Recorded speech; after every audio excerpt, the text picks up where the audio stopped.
evening, everybody. Hello and good evening. Welcome to the 181st episode of Open Up Talk Show. Welcome.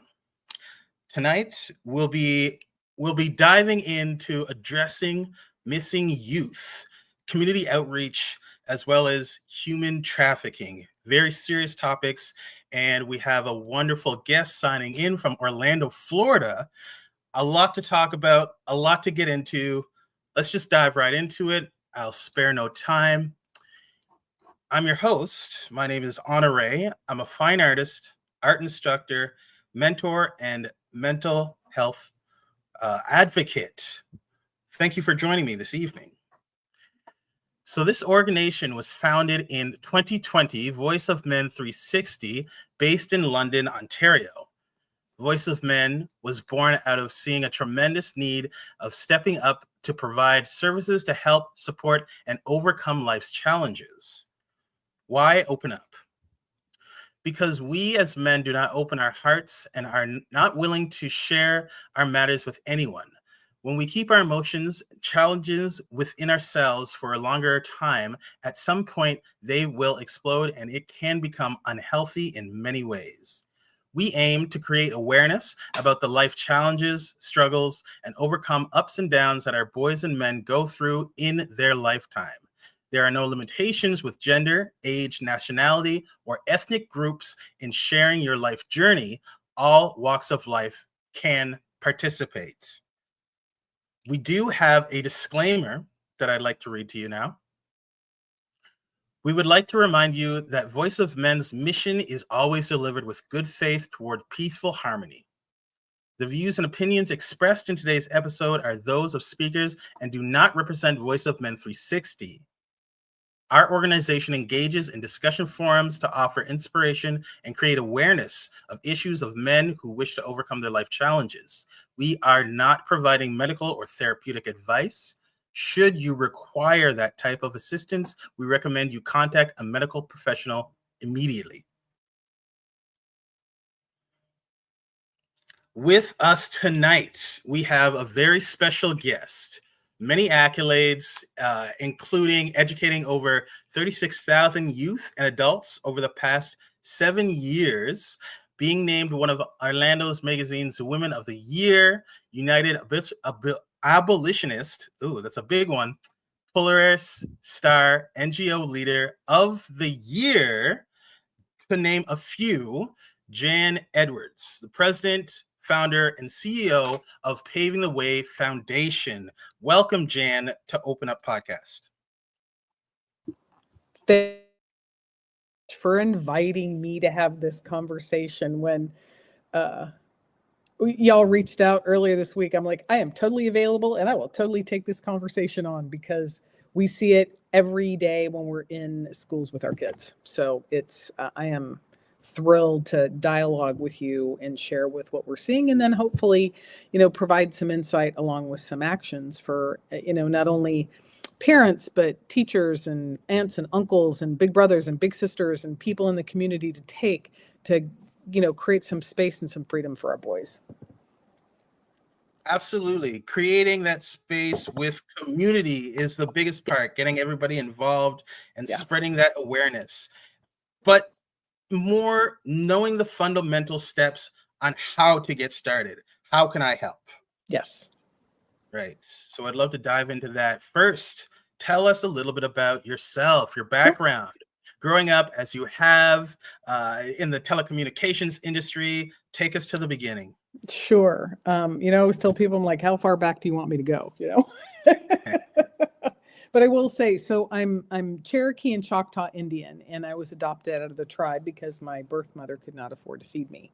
I grew up in an extraordinary home, and what's one of the things I think that really sets the precedence for what I'm doing is my mom was very committed that I volunteer. I've been volunteering since I was 14 years old, and I'm clearly not a child, so I've been volunteering for a very long period of time in my life. And she was always like, your community's yours, right?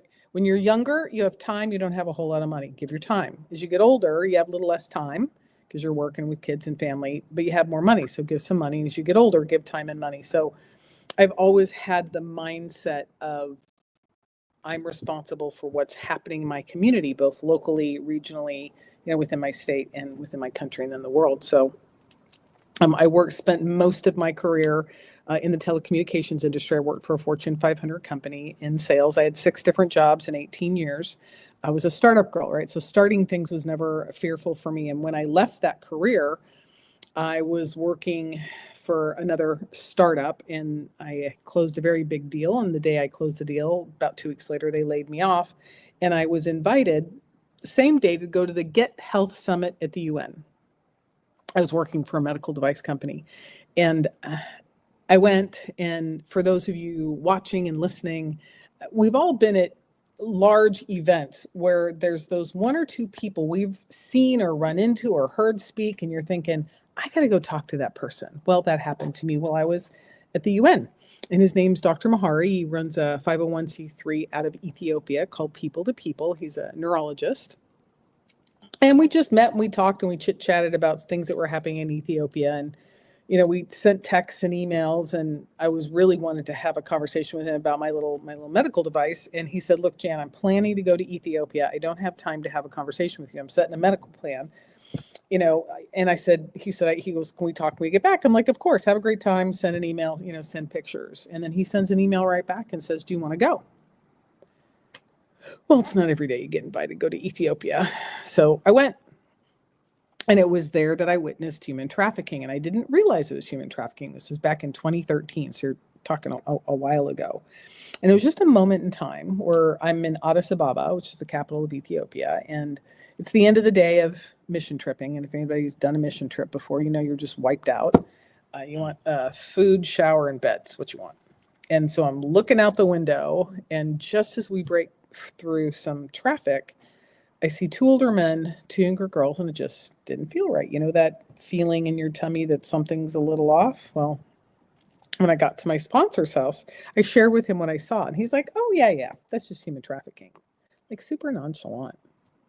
And I said, hang on a second. I said, what are you talking about? He said, Jan, we have 4.5 million orphans in Ethiopia. We're the #1 source of human trafficking into the Middle East. And it took my mind a minute to wrap around what he just said. And I remember looking at him saying, hang on a second. I said, are you telling me people are selling people? Because in my brain, I'm thinking 1865, Emancipation Proclamation. I thought we were all done with that. The Brits were ahead of us. I just couldn't logically wrap my mind around it. And he looked at me and said, Jan, this is a $150 billion industry. Where you been? I said, well, Orlando, happiest place on earth. We don't really talk about stuff like that. And it's got laid on my heart right there. And I came home and I did 2 years of market research. I talked to anybody and everybody that would talk to me, because what I was discovering is people were targeting our children. Not okay with me. That's our future right there. That's our Hannah, my mom, right? It's not okay. And the more people I talked to, I thought, well, clearly parents will want to know about this. Yeah, they didn't. So I'm like, fine, not a problem. You don't want to talk to your kids, I will. So we developed a curriculum. I wrote and produced my award-winning film called Trapped in the Trade. And we've been standing in front of children and parents and teachers and social workers and law enforcement ever since. We'll literally, it's like we want to talk to anybody and everybody. My mantra is educate, empower to prevent. So we want to educate people about really what this is. It's not the white van.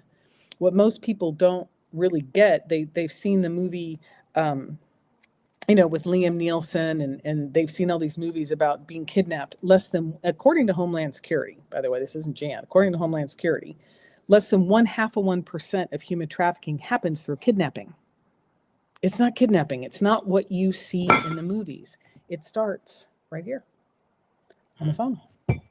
And so we educate people about what human trafficking is, what human smuggling is, what online exploitation is, what it looks like, where they target our kids, and most importantly, what actions our children can take to disrupt it, to prevent it, to stop it from happening before it even starts. Because once you go down this pathway, it's very, very, very challenging, not only to get out, but the healing process is the rest of your life. It's just the rest of your life. Kind of like when someone is raped or abused as a child, there is no getting over that. It's a long-term impact scar that people have to deal with and manage for the rest of their lives. So our goal, quite frankly, is to have our kids not go down that pathway, and not only save them, the mental challenges and the physical and emotional and spiritual that goes along with it, but also to save some money, because it takes to find, recover, rehab, restore, and reintegrate one child, $7 million. Wow. I was not expecting that number. Yeah. So if I can educate a kid for $25, I think that's a really good ROI versus the 7 million. However, the whole education, prevention, it's not sexy. It's not exciting. We feel good about recovering and rescuing, which is so important. It is important work, not diminishing it. But education, it's like, there's a reason why there's TV shows called 911 and Code Blue and all of that, right? It's the adrenaline piece of it. There's no TV show called Eat Your Salad and Go for a Walk. Yeah. Right? It's not exciting. We're There's adrenaline drama. junkies. Yeah, there's no drama. So while it might be boring for some, we love what we do. We just love what we do. And I can understand seeing it firsthand when you went to Ethiopia, it just opening up and unlocking something in your mind. That's what it sounds like for you to Yes. pursue your career in the way that you have. Mm-hmm. And you mentioned your film. Can you talk a little bit more about your film? Like we talk. You just mentioned the awareness for adults and for children. Who is the film for, the target audience? And just so we know how to watch it as well. Sure. So the film it's as a short, it's only 27 minutes actually, and it shows the intentional grooming and recruitment of children by children. Now, I wrote the film in 2 days. It was 100% a download. I don't want to upset anybody or whatever and diminish a listening, but I believe in God, and that it was a 100% download. I wrote it in 2 days. And it shows how quickly it can happen to anyone, and how intentional and manipulative it can be. And it translates very easily here, because once you see it happening in person, you can start to see the same pattern online. And so the film's about a little girl, her name's Samantha, and she's new at school, and she's targeted intentionally, and the bad guys go way up. I've written the the sequel of the film, and that part does have a happy ending, but this doesn't have a happy ending because we use it as the foundation of a lot of our training. The target audience is kids, because kids are used to seeing stories. And so once they see a story and they start to understand how it happens, they also start to formulate it's not my fault. Because these people online and in person are so manipulative. They're like, well, you wanted it. You wanted that purse. You said, because they're manipulating our minds. Our children's brain is not fully developed until they're between 25 and 30. So they're very malleable, very pliable. And so it shows how quickly this can happen to a child. And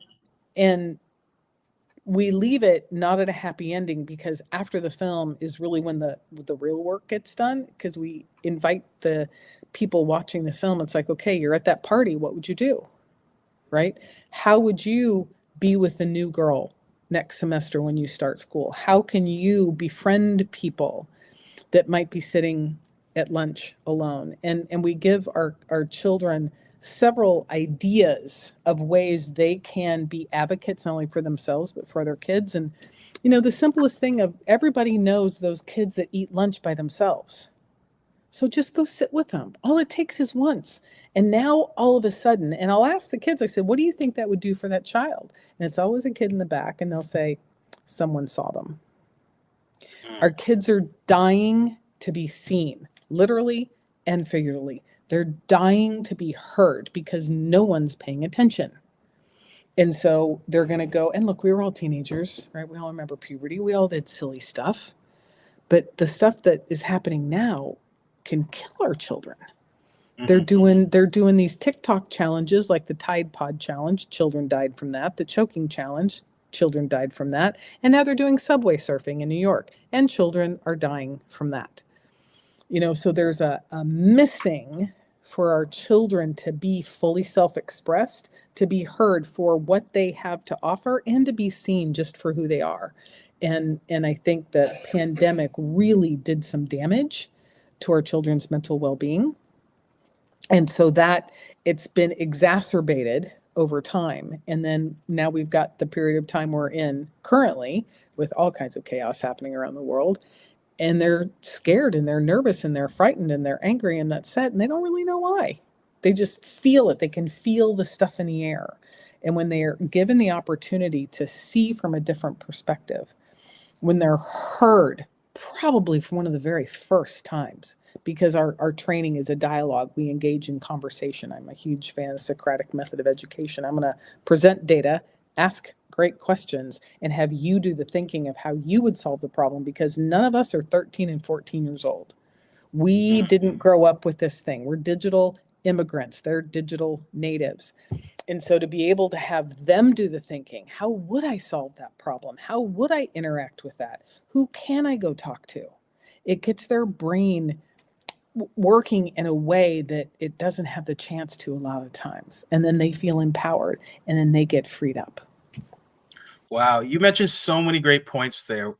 And one being about TikTok challenges. That brings us back to that type of adrenaline rush, right? Those challenges of people eating the Tide Pods, choking, this, that, and the third seem like absurd to the average adult. But Yes. but again, it brings it back to the exciting adrenaline rush, watching from your phone. It's so easy access, etc. And another thing you mentioned, how children are easily malleable, and it's that much easier to manipulate them. Yes, We it had is. had a conversation before this, and you were talking to me about a concept I had never really heard before. I took in. You were saying that some children are actually being lured from the video games that they play off their phones or online gaming by adults who are posing as children. Mm-hmm. Can you tell Mm-hmm. us a little bit about how that process does happen? Yeah, well, just like when we make friends at school, right? You find common ground. You play soccer, I play soccer. You like this band, I like this band. Oh, your favorite color is blue, my favorite color is blue, right? We find commonalities with people. You have a sense of humor, I like to laugh, right? You like to read, I like to read. You like science, I like science, right? We find those commonalities, and that's how we develop friendships over time. In particular, in school, there's common ground. Same thing on video games and social media. Our kids, if you're playing a particular game, I'll use Fortnite, and there's different genres inside Fortnite. Well, that's a common ground right there. And if you get a high score, or if you're struggling to level up, a lot of times these kids will post on their Instagram or their Snap or their TikTok or Reddit or Twitch, hey, I'm having a hard time leveling up. Well, predators are just looking for those kids. Mm. Their picture looks like a 15-year-old kid, so it's a little older, right? And they'll be like, hey, I can show you how to level up. Like So financially, that's yeah, probably so most of it's their way yes. of luring. No, that makes sense. I just want to. I'm making sense of it all in real time right now. Mm-hmm. Yeah, Yeah. and go on. So, and so it's that once they find that common ground, and our children just, there's a whole list of risk factors I have. And probably the number one is, it is lack of attention at home. And when I share that with people, most people think, oh, it's the parent that's never there, or they have multiple jobs, or no. I'm also talking about the overscheduled child, that there is soccer practice on Monday and choir on Tuesday and church on Wednesday and back to soccer practice on Thursday. And then you have the big game soccer on Friday. And then you've got the dance recital on Saturday. Then you go to church on Sunday. And our kids, at least here in America, in our middle school classes, they go to school from 9:30 until 4:30, 7 periods with 4 minutes in between and a 30-minute lunch. You tell me where a child has this space just they don't. Decompress. Yeah. And then they're checking out all their friends and everything that's happening here. So it's continual overstimulation, right? Mm. And so there's also the need to belong, the desire to belong, the wanting and needing of love. I want love. I want to be part of something. And that tactic is what, you've heard of love bombing, in person and online. Oh my gosh, you're so handsome. Oh my gosh, you're so smart. Oh my gosh, you're so pretty. Well, golly, I'm not 14 and I still want to hear that stuff. Okay. Of course, We all naturally. want to be told we're something, right?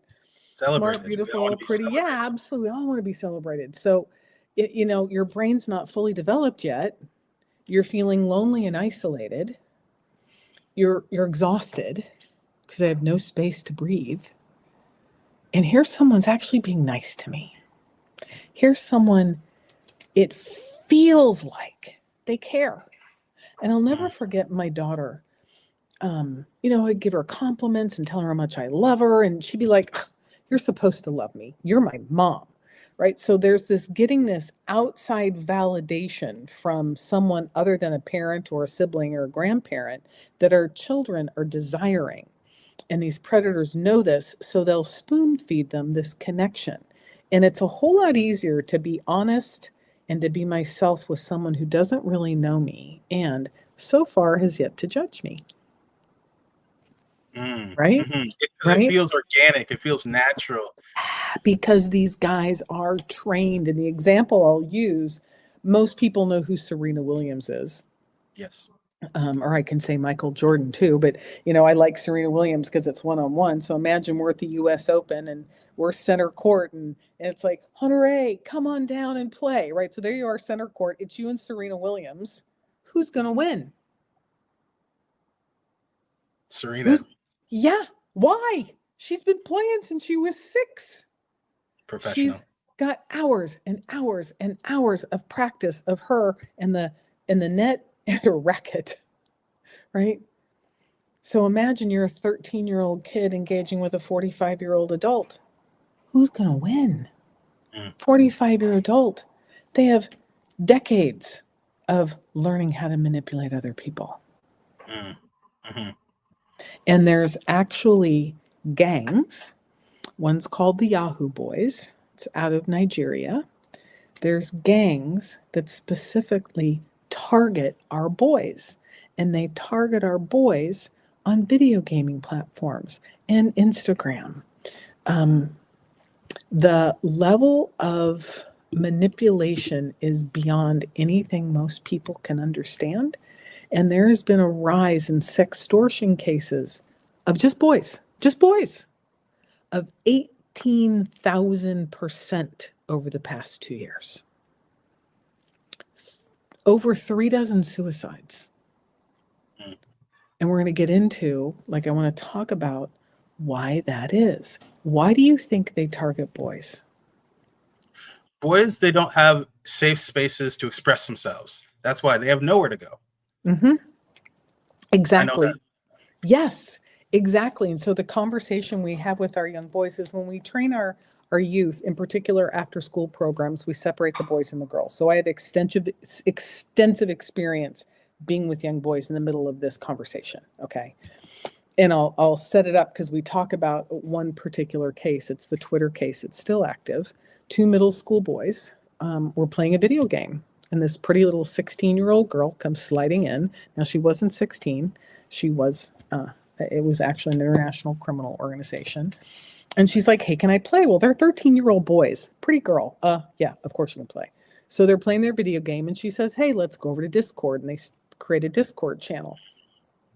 And on the channels, when they start sexting, and she starts sending pictures, and she asks for pictures. Then she says, hey, let's go over to Twitter. So these boys fell in love with this girl that wasn't a girl. It was an entire gang of international criminals engaging in this conversation with these boys. She asked to meet after 6 months of exchanging videos and pictures and sexting texts and all kinds of things that most people would be even mortified to think about. She said, let's meet. Luckily, they were smart enough to say no. They thought it was done. Heartbroken, of course, because they were in love with her. Well, 2 years later, they walk into high school and one of their boy friends holds up their phone and says, hey, is the shoe? Well, they had uploaded all those pictures, all those videos. Imagine your most intimate moments uploaded onto Twitter. Now, this is pre-Elon, okay? Mortified. One of the boys runs home, calls Twitter, is like, hey, here's my school ID. I was 13 at the time. I'm 15 now. Please take this down. What do you think Twitter said? Probably didn't even respond. I mean, No, they responded and said no. Ah. No, it doesn't violate our community standards.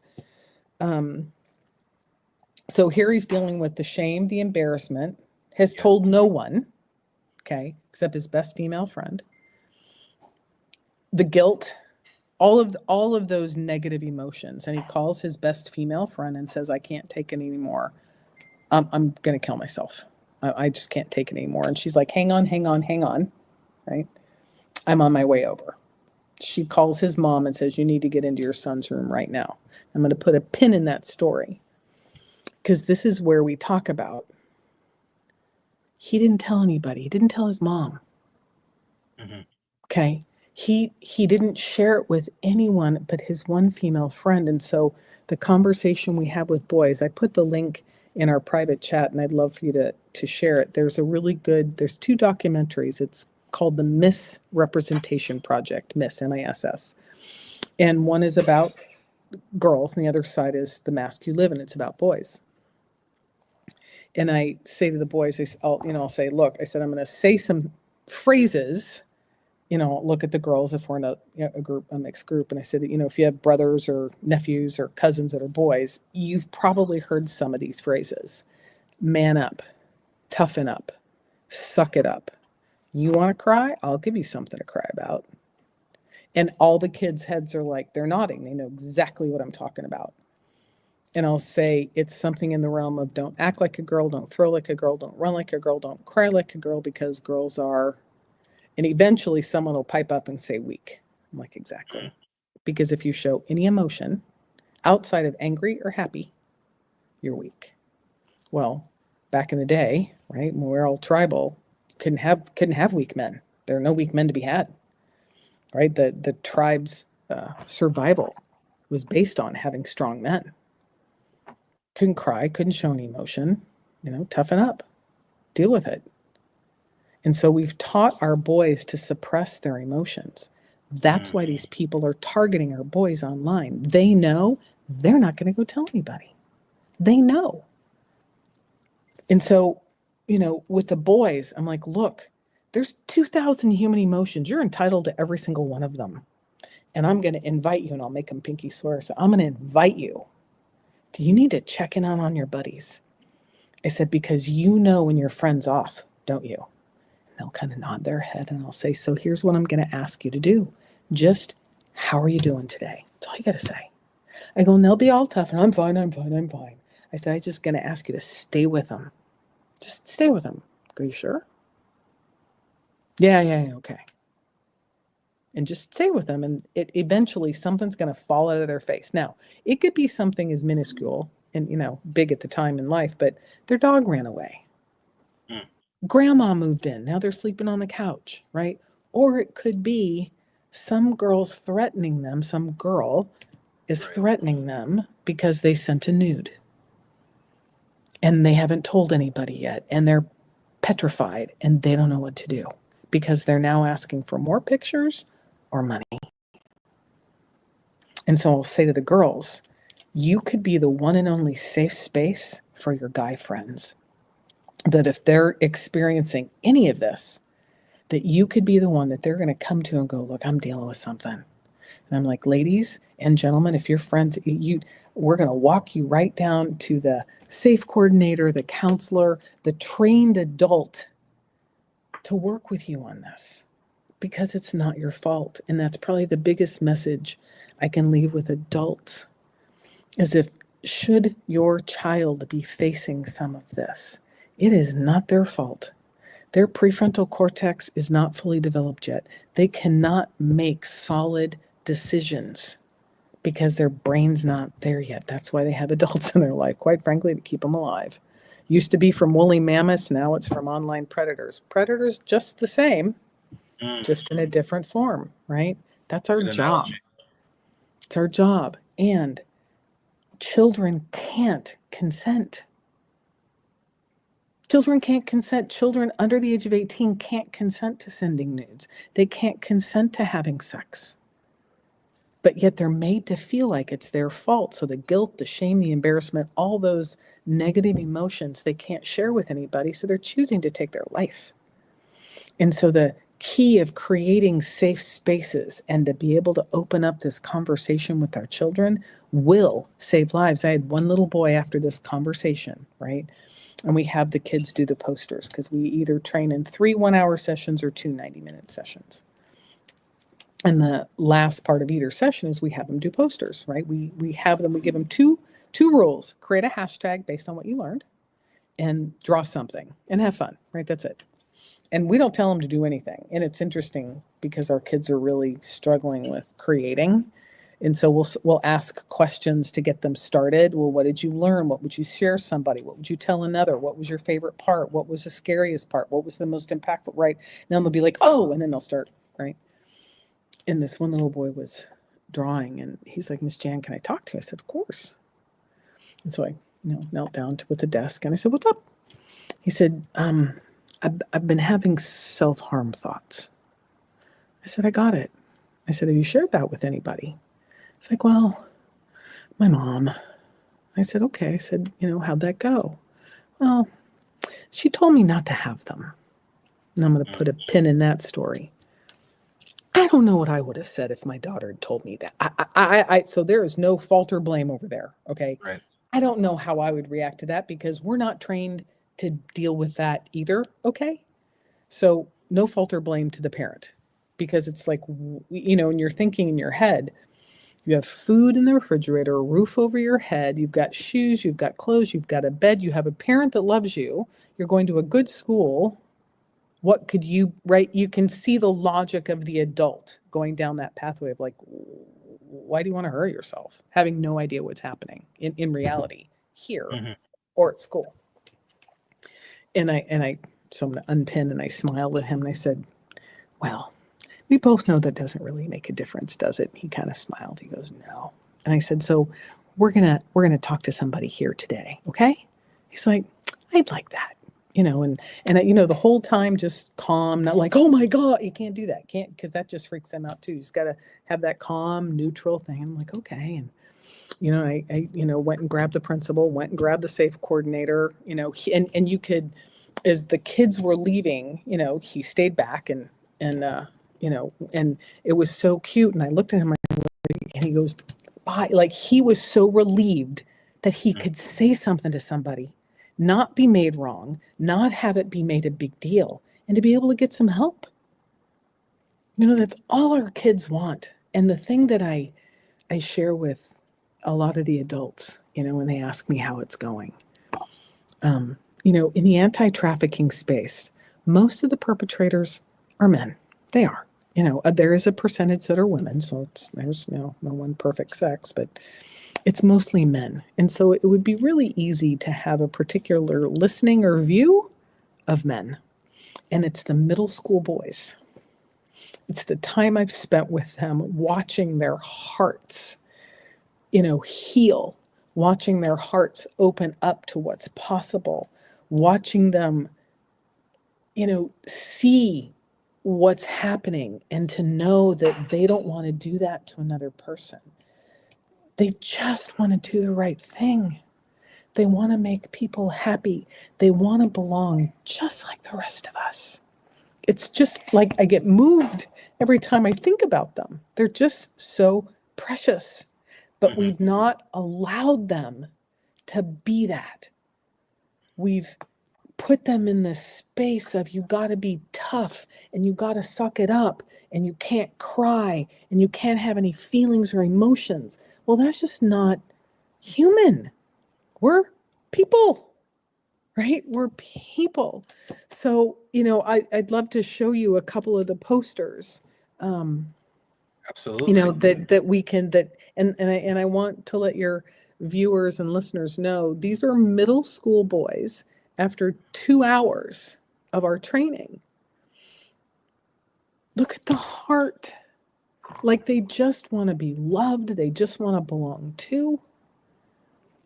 They I'm glad that understand. you're able to get them all together in community to start a conversation and Yes. create art. Like this is something I'm familiar with. When you're expressing these youth are trying to grab inspiration just to get started, that's a to push art and just put marker to paper or paintbrush to canvas. They need to find inspiration and they need to feel safe and feel like they're not going to be judged. And great affirming ways you were mentioning is talking in a calm voice and just Yeah. creating that space. Yeah. I just, the hearts, every time I see these posters, I'm like, those are middle school boys drawing hearts. If Mhm. you didn't know what we were doing, you can only imagine the conversations that would be happening. But every time I show those posters, people get moved. Mm. Because I'm like, these are our boys, right? These are our future. These are our future leaders, our future dads, our future husbands. Speak the truth. Be responsible. Tell an adult. I love this hashtag, use your head. Mm. That's a good What 12-year-old? But they came up with this. yeah. Yeah. This is their self-expression, I love to and see it. that's how I know we're making a difference. Mhm. They've discovered that it's not okay for someone to threaten or manipulate or coerce them into sending an inappropriate picture. It's not okay.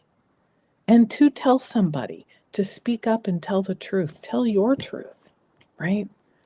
And I think that's one of the biggest gifts we can give all of our children, but in particular our men, to let them know it's okay to have those feelings and to find someone safe to share them with. We train at the youth shelter here. We work with the Department of Juvenile Justice here as well, because those are some of our most vulnerable children. And I had this one young man raise his hand and he said, but what if you share your, most deepest, darkest secret with one of your friends and they turn around and use it against you? And I said, sadly, that's part of human being. And I'm like, I'm so sorry. I said, and it's probably going to impact your ability to trust people for a little while. I said, and that's okay and it's normal. I said, and just keep trying to find that person. And you're just going to have to eke in a little bit at a time, a little bit at a time. Because there are people out there you can trust. There are people that care. There are all people that want you to win, right? And to succeed. I said, and I'm sorry that happened. I said, and there are other people out there you'll be able to trust one day. And you could see he was like, okay, like it left him contemplative, Mhm. which was a far better space than he was before, in the youth shelter. So, I think just creating that environment to have, one of my friends who's a survivor, she says to have courageous conversations. Because look, Mm. as a parent, this is a weird dialogue, right? This is a weird conversation. It's like, so, honey, what do you know about human trafficking? It's weird. It's weird. Not It's how do you easy. even start it? And so we like to give facts. I like to give, information people can look up, and things like the National Center for Missing and Exploited Children had 36 million cyber tips last year. One, it's factual. Two, it's trackable. They can go look that up, and it starts a conversation. Okay, it's not going to end it, but at least it can start it without getting all mushy and whatever. And the average age that people, these predators are targeting our kids online is 10 to 13. Again, another fact. It takes less than 17 minutes for a stranger to entice a child to send an inappropriate picture. Fact. And so one of the things we train parents is to have these conversations in the car. Because you and I are side by side. Ooh, no, bring me back. Let's have us be side by side again. In the car, you're side by side. Front ways, it's an adversarial thing. Like if you remember the duels and the fencing and all that right there, it's like an adversarial, I got to be protective. Side by side, it removes that. So one of the best places to have conversations is in the car. One, they can't go anywhere. Two, it's generally a short drive, 15, 20 minutes, to from school, to from practice, right? It's not a hour and a half, 2.5 hour drive. Although I've had those. And you're just in the car driving, right? Just in the car driving, and you're like, how was your day? Good. And this is one of the simplest ways to start the dialogue. It's like, you know what, honey? I got the weirdest DM. You have to use their language. I got the weirdest DM today. And remember I'm driving, so I'm facing, right? I'm driving. I'm not quite sure how to respond or what to answer to it. Has that ever happened to you? Now, I'm not looking at you. I'm not like, has that ever happened to you? Right. It's not like a confrontation. Right? It's like this curious engagement, and you're like, has that ever happened to you, honey? Like you're so just not interested when we both know you really are. And one of two things generally happens. The kid's like, oh, of course. I get them all the time. When I get home, Mom, I'll show you how to do that. Ooh, that's a conversation to have, right? Now the door's been opened. To start talking about online safety, to start talking about online exploitation, to start talking about putting things on private and turning off your location settings, and who are you really talking to? It's a opening to have those conversations over time. And then the other response that a lot of kids get is, no, that's not really happened. We know when our kids are lying. We do. They don't think we know, but we do. Again, another conversation starter. You now know that your child's probably talking to somebody they shouldn't, or has had someone send something to them that they weren't quite sure how to react. And now you're having similar conversations, but now you know there's something going on, right? So there's additional dialogue to have. It's being curiously engaged. And if you can, and not if, when you create that space, because really all our kids want is to be heard. They want to have a voice. And so you can start to create that judgment-free zone. As a parent, it's one of the hardest things to do. I'm over here, I'm raising my hand.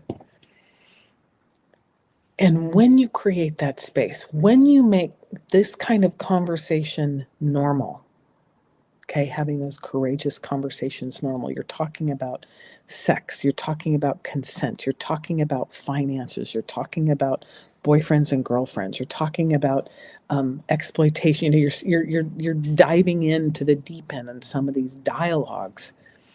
Is your child, should this be happening to them, will come to you at some point in time. It'll be weird. They'll be fiddling with their fingers. They're not going to really speak in full sentences because they feel all the body sensations that are happening. And you got one shot as a parent, as a guardian. You got one shot to take a deep breath, because they're looking for those micro movements, the eye twitch. They're just waiting to be judged and to disappoint you. Okay? There's waiting for you to be disappointed. And they're going to say, Mom, I think I did something and I don't know what to do. Like they're going to come out with it. And you got one shot to be like, it's okay, honey. I got you. It's not your fault. I love you. We'll get this handled.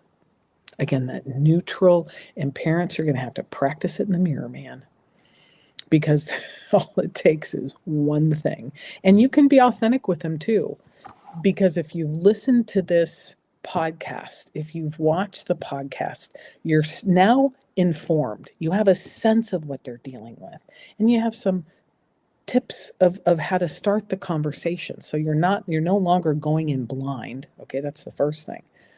The second thing, if you can practice in the mirror, neutral face, going, it's okay, honey. It's not your fault. I love you. We'll get this handled. Just practice neutral tone. Inside, you might be all freaking out. And you can also be authentic with your child and be like, okay, it's not your fault. I'm freaking out a little bit, but not at you. I am not angry at you. You've done nothing wrong. You're a child. You can't consent to this. I am angry at the person that's trying to harm my baby. You can say that too, because that's how we are as parents. I'm a mama bear. My daughter knew I was a mama bear.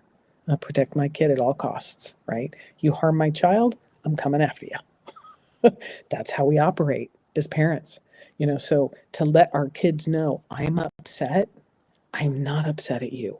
You've done nothing wrong. It's not your fault. You can't consent. Mommy's upset right now at someone trying to hurt my child. They'll get that. They'll totally be with it. And it's something as parents we have to practice because nobody's trained us to do this. The language, what I'm hearing is the language and the dialogue is everything. It's so important when to be direct and when to have that curious type of dialogue, being curiously engaged, you mentioned. Mm-hmm. Yes, absolutely. Absolutely. Which it sounds like it can come with time, but if you're affirmed and you're affirming your child, or you're affirming youth in general, it can be something you can have an understanding of more of that dialogue and that language. Absolutely. And it takes practice. Yeah. I've been working, personal growth and development and speaking for 17 years. I'm trained to listen. I'm trained to hear the unheard, the unsaid. I'm trained to listen for it, and that's an overtime phenomenon. If you're a parent of a 12-year-old, you don't have that training, right? But you can get it and you can practice it. And you can even say to your kids, hey, look, tonight we're going to practice listening. For the next 5 minutes, you're going to tell me a story and I'm going to remember as much of it as I can, right? Or I'm going to remember the height. So we can actually practice listening for something as opposed to listening for a problem to solve. I came home one day and my daughter was venting. She was just venting. And I'm a single mom. I'm going right into problem solving mode. Okay. And she slams her hands down on the kitchen table and she goes, Mom, you're not listening. And I went, ooh, she's right. So I went and I made a phone call, got some coaching, came back. And it's some of the best coaching I got ever in my life. And I highly recommend it for anyone. I'm like, okay, here's what we're going to do from now on. Ask these 3 questions. Are you venting? Which means they just need to talk and you just need to listen. That's it. Nothing else for you to do. Are we solving a problem? Okay, good. Now I get to put my problem solving hat on and be right in there with you. Or 3, do you just need agreement? Yep, honey, you were wrong. That was awful. Boo on that, whatever that is, right? And that allows you to listen from a particular place. If they're venting, I can just be with them. I just listen. There's nothing for my brain to do. If they just need agreement, similar, but I need to listen for what they need agreement on. Yeah, that teacher, she sure did wrong you. Let's see what we can, right, whatever. And then problem solving, you're done. 90% of the time, it was venting. And there might be little pieces of problems to solve, but mostly it's just venting. And it gives them the space. It gives you the opportunity just to listen. And you get to be like, hang on, I want to solve that problem. Hang on. Kids love authenticity. Someone asked me, I was sharing with them what we do. And he goes, do they trust you? Do they open up? And I said, yeah, within 5 or 10 minutes, because I'm just authentic. I just, kids will smell BS a mile away, and you just got to be authentic with your kid. There's no pretense there. They know. They're very perceptive and very, very smart. And you can be like, look, honey, I just totally tuned out on that, whatever it was you just said. I'm so sorry. Can you repeat it, please? No, you answered it.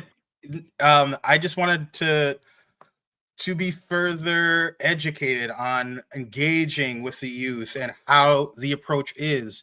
And you answered that gracefully. You gave great resources even. Great. And so I do have one more question. We're running out of time, but typically you do reach out for assistance through organizations and communities. And I want to talk a little bit about the experience you have. I know that you work with some Indigenous people in Alaska, as well as Vancouver in Canada. And I want to talk about the importance of reaching out for the cause and spreading awareness in that sort of way with your organization. Sure. So there were 2 things I heard in there. One was, you want me to talk a little bit about the work we've done with the Indigenous population. Is that correct? Okay, good. And then the second is, how do people learn about us? Yeah. Yeah, and just reaching out and the experience you have with Vancouver working with them. Yeah. Well, I didn't work with them directly. I have a friend of mine, she works with the indigenous population. She wanted to use our film. So Uh, they do a camp every summer. And so this was, because the film's really effective. It really is. It tells a story in a very succinct and simple way, a way that children can understand it, and have them do the thinking, and it doesn't make them wrong, because mostly children have the experience of being wrong. They're not enough, they're not good enough, and they're just wrong, right? Whatever they do is just wrong.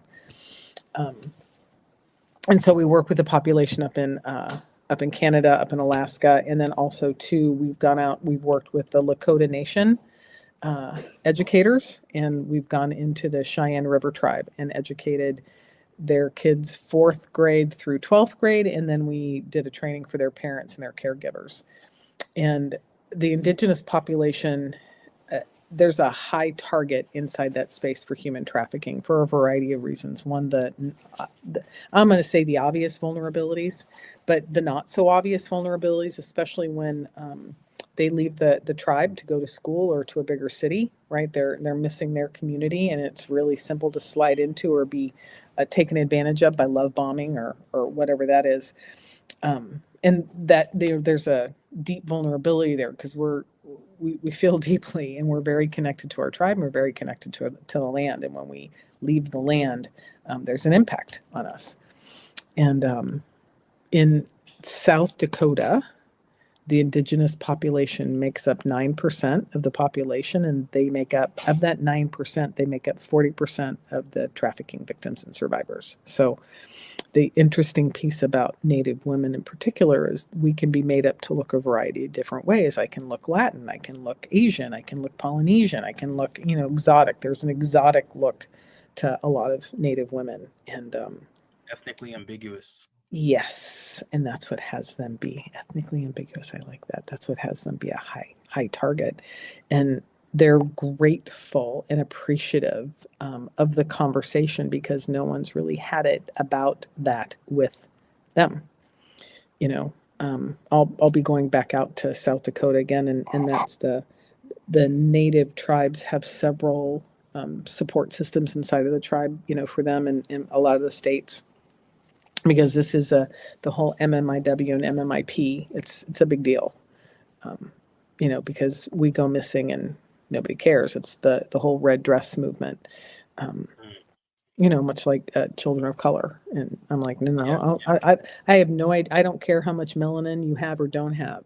If you're missing and you're being harmed, it's not okay. And it's, let's round somebody up to go find you. At least find out what happened, right? So we can get some closure one way or the other. But I think I believe that our tribal nations is really what's going to help heal the world. I just read an article today about smudging. In the Christian environment, there's this thing about smudging and whatever, and they actually did a scientific experiment to it, that there's lots of negative ions in the air, and sage, because that's mostly what people use to smudge, sage throws off positive ions, so it collects the negative ions and pulls the bacteria and viruses out of the air. So so there was actually there was purpose behind smudging way back when, and so I do believe our connection to the earth is what's going to save this planet. So there's that. Now, how to get a hold of us, how to find us. You can find, our website is pavingthewayfoundation.org. You can type in .com, you'll get there too. And we've got tons of resources on there to help parents and caregivers and adults learn how to have this conversation with their children. We're going to start doing some more parent training this year. And when we do, I'll probably set up a couple of Zooms where anybody can, Zoom in. So I will let you all know that. So anyone from around the world can Zoom in. We'll probably have it be about an hour long, because I think once parents understand what's happening to our children, they can bring compassion and empathy, right? They can give our boys a little bit more space to have the emotions that they're experiencing and be okay with it. And then also help them find an outlet for it. I work with a group here called Credible Messengers, and they have boxing. I forget the name of the program, but it's about teaching kids how to box.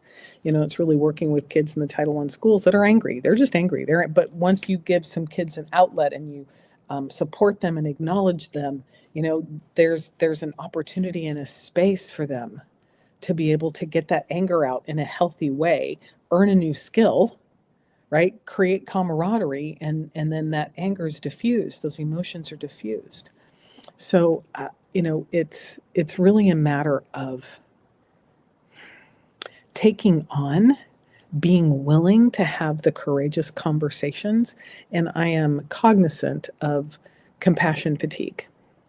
I am. There's a lot of stuff happening out in the world. And if you spend a lot of time watching the news, it's really easy to be like, okay, now you want me to talk about human trafficking? You want me to talk about online exploit? It can be a little heavy. And so I just invite people to unplug from the news a little bit, and spend some quality time with your kiddos. Play board games, play card games, go for a walk, have 30-minute no phone zones, I love that. Yeah, create the connection that you can start to really see what your kiddos are dealing with. And then lastly, I'm going to ask you to do three things. One is when you hear this, go to your kid's phone and share, hey, I learned three tips that we're all going to do as a family. One is we're going to put every single one of our social medias on private, because that's going to reduce the ability for strangers to come find you. Second thing, we're going to turn off the location settings of every single one of our apps, including our camera, except for, I Find My Eye or Life 360 while using, my map while using. Okay, but we're going to turn off the camera and the microphone.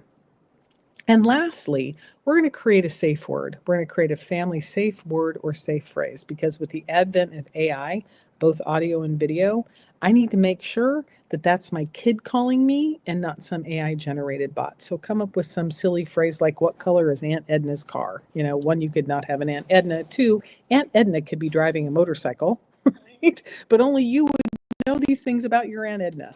So let's come up with a simple family phrase, and do not create it anywhere. No electronics around you when you're creating this, because it's always listening. So go out into the ocean, go out into the, have some waves, go out into the forest, go someplace where there's no electronics, and create your family safe word and update it about every 3 months.